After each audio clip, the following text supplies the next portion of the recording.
Hello दोस्तों, कैसे हैं आप सभी। मैं विपिन एक बार फिर से आपके अपने यूट्यूब चैनल आईडी एग्जाम में आप सभी का स्वागत करता हूं। तो दोस्तों, जैसा कि आप सभी को पता है कि मॉर्निंग में हम हिंदी के 25 क्वेश्चनों का प्रैक्टिस सेट लेकर के आते हैं। तो रोज़ की तरह आज भी वे 25 क्वेश्चन मैं आपके सामने लेकर के आया हूं। तो दोस्तों, अगर चैनल पर नए हैं तो चैनल को सब्सक्राइब करें, बेल आइकन को दबाएं ताकि आगे आने वाले वीडियो के अपडेट अब तक पहुँचते रहें। तो चलिए शुरू करते हैं आज का वीडियो नई आगाज़ और नए जोश के साथ। और दोस्तों, ये जितने भी क्वेश्चंस हैं ये सभी के सभी प्रीवियस ईयर में पूछे गए हैं विभिन्न एग्जामों में, जो अभी हाल ही में 2021 और 2022 में और 2020 में जो एग्ज़ाम हुए हैं उन्हीं से मैंने ये सारे के सारे क्वेश्चन उठाए हैं। जितने भी आपके एग्ज़ाम हो, चाहे वो आपका यूपीएसआई हो या फिर टेट, सुपर टेट का हो या पेड का हो। चलिए शुरू करते हैं आज का वीडियो। आज का हमारा पहला क्वेश्चन कह रहा है, सूरज का सातवां घोड़ा किसका उपन्यास है। महावीर प्रसाद, हजारी प्रसाद या धर्मवीर भारती या इनमें से कोई नहीं। तो दोस्तों, जो सूरज का सातवां घोड़ा है वो हमारा धर्मवीर भारती जी का उपन्यास है, यानी कि ऑप्शन नंबर सी करेक्ट हो जाएगा। चलिए बढ़ते हैं अगले क्वेश्चन की तरफ। अगला क्वेश्चन कह रहा है, मात्रा की दृष्टि से दोहा का ठीक विपरीत होता है। क्या होता है। रोला, छप्पे, चौपाई या सोठा। तो जो दोस्तों जो दोहा का विपरीत होता है वो हमारा सोठा होता है, यानी कि ऑप्शन नंबर डी करेक्ट हो जाएगा। चलिए बढ़ते हैं अगले क्वेश्चन की तरफ। निम्न में इतवार का तत्सम है।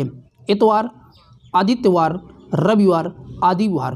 तो यहाँ से आपका दोस्तों ऑप्शन नंबर बी करेक्ट हो जाएगा, आदित्यवार किसका, इतवार का तत्सम शब्द होगा। चलिए बढ़ते हैं नेक्स्ट क्वेश्चन की तरफ। अगला क्वेश्चन कह रहा है, भला मैं क्या कर सकता हूँ। वाक्य में भला शब्द है। ये दोस्तों आपको मैं बता दूं, ये क्वेश्चन जो है चौथा नंबर का, ये आपका जेल वार्डन का पूछा हुआ क्वेश्चन है। तो ऑप्शन है हमारे पास संज्ञा, सर्वनाम, विशेषण या अवयव। तो दोस्तों यहाँ पर भला शब्द अवयव है, यानी कि ऑप्शन नंबर डी करेक्ट हो जाएगा। चलिए बढ़ते हैं अगले क्वेश्चन की तरफ।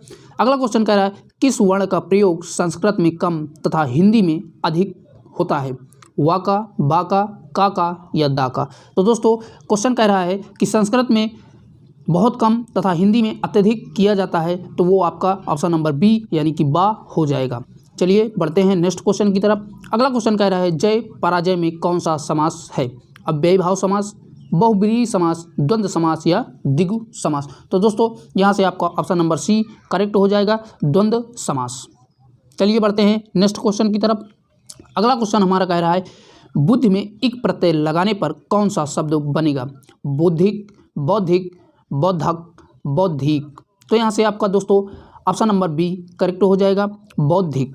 क्या बनेगा दोस्तों, बुद्धि में एक प्रत्यय लगाने से बौद्धिक शब्द बनेगा। चलिए बढ़ते हैं नेक्स्ट क्वेश्चन की तरफ। अगला क्वेश्चन कह रहा है, निम्न में अश्व का पर्यायवाची शब्द है। क्या। घोटक, अनंत, सुरपति या दिनकर। तो दोस्तों यहाँ से अश्व मतलब घोड़े की बात किया है, तो घोड़े का पर्यायवाची घोटक होता है, यानी कि ऑप्शन नंबर ए करेक्ट हो जाएगा।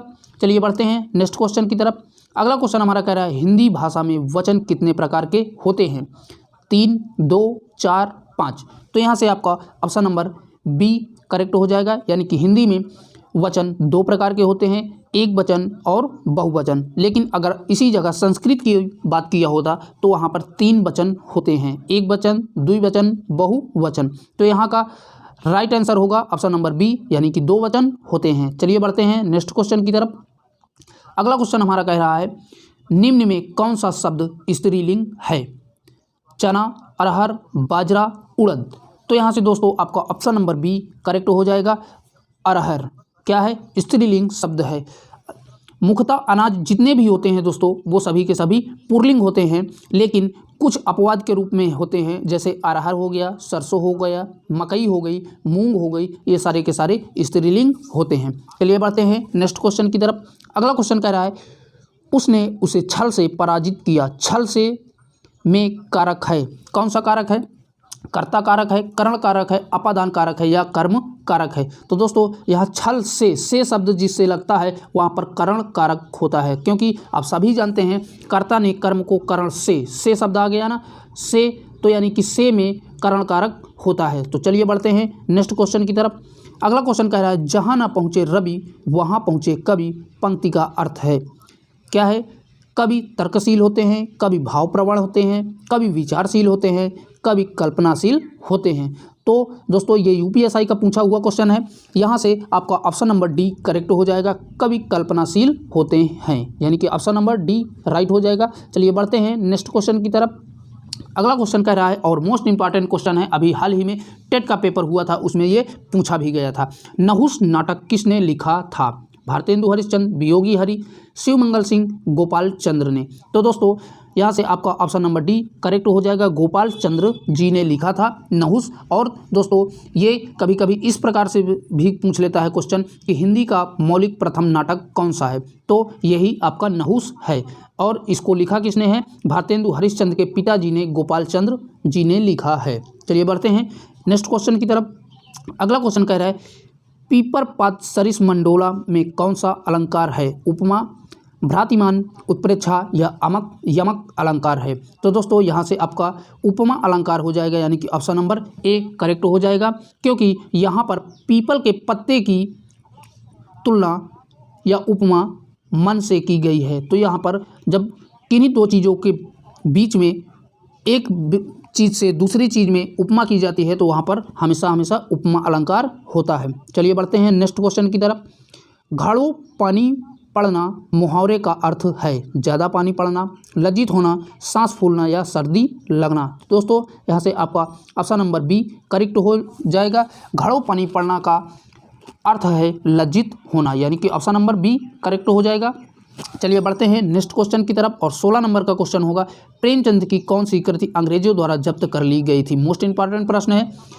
कायाकल्प, सोजे वतन, निर्मला, कर्मभूमि। तो दोस्तों यहाँ से आपका ऑप्शन नंबर बी करेक्ट हो जाएगा। सोजे वतन द्वारा जो है अंग्रेजों द्वारा जब्त कर ली गई थी और इसकी 500 प्रतियां अंग्रेजों ने जब्त कर ली थी। चलिए बढ़ते हैं नेक्स्ट क्वेश्चन की तरफ। अगला क्वेश्चन कह रहा है किस स्वर को मूल स्वर भी कहा जाता है? दीर्घ स्वर को, हस्व स्वर को, संयुक्त स्वर को या इनमें से कोई नहीं। तो दोस्तों जो हमारा हस्व स्वर है वो उसे मूल स्वर भी कहा जाता है, यानी कि ऑप्शन नंबर बी करेक्ट हो जाएगा।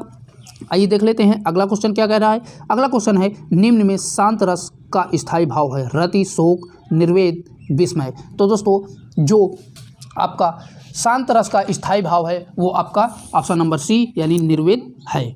चलिए बढ़ते हैं नेक्स्ट क्वेश्चन की तरफ। अगला क्वेश्चन हमारा कह रहा है निम्न में प्रजा का बहुवचन होगा? प्रजातंत्र, प्रजा, प्रजागण या प्रजाजन। तो दोस्तों प्रजा का बहुवचन प्रजाजन होता है, यानी ऑप्शन नंबर डी करेक्ट हो जाएगा। अगला क्वेश्चन कह रहा है विसर्ग का प्रयोग किन शब्दों में नहीं होता है? तद्भव, तत्सम, संकर या इनमें से कोई नहीं। तो दोस्तों विसर्ग शब्द का प्रयोग तद्भव शब्दों में नहीं होता है, यानी कि ऑप्शन नंबर ए करेक्ट हो जाएगा। चलिए बढ़ते हैं नेक्स्ट क्वेश्चन की तरफ। अगला क्वेश्चन कह रहा है निम्न में आंसू शब्द क्या है? तत्सम है, तद्भव है, देशज है या इनमें से कोई नहीं। तो दोस्तों आंसू शब्द जो है वो आपका तद्भव है, यानी ऑप्शन नंबर यहाँ से आपका बी करेक्ट हो जाएगा। चलिए बढ़ते हैं अगले क्वेश्चन की तरफ। अगला क्वेश्चन हमारा कह रहा है घोड़ा दौड़ रहा था वाक्य में कौन सा पद क्रिया है? घोड़ा दौड़ रहा था, इनमें से कौन सा क्रिया है? तो दोस्तों यहाँ पर दौड़ना क्रिया है, यानी कि ऑप्शन नंबर बी करेक्ट हो जाएगा, क्योंकि इनमें कार्य होने का बोध हो रहा है। कहाँ से? दौड़ शब्द से कार्य के होने का बोध हो रहा है। चलिए बढ़ते हैं अगले क्वेश्चन की तरफ। अगला क्वेश्चन कह रहा है निम्न में लिंग की दृष्टि से दही क्या है? स्त्रीलिंग है, पुरलिंग है, नपुंसक लिंग है या उभय लिंग है? तो दोस्तों दही आपका पुरलिंग शब्द है, यानी कि अगर इसमें वाक्य प्रयोग करें दही का तो दही गिर गया, तो देख लीजिए पुरलिंग आ रहा है कि नहीं आ रहा है। तो दही आपका क्या हो जाएगा? पुरलिंग, यानी कि ऑप्शन नंबर बी करेक्ट हो जाएगा। और बढ़ते हैं नेक्स्ट क्वेश्चन की तरफ और आज का लास्ट क्वेश्चन होगा राग दरबारी के रचनाकार का नाम क्या है? मोहन राकेश, श्रीलाल शुक्ल, हरिशंकर परसाई या अमृत लाल। तो दोस्तों यहाँ से आपका ऑप्शन नंबर बी करेक्ट हो जाएगा।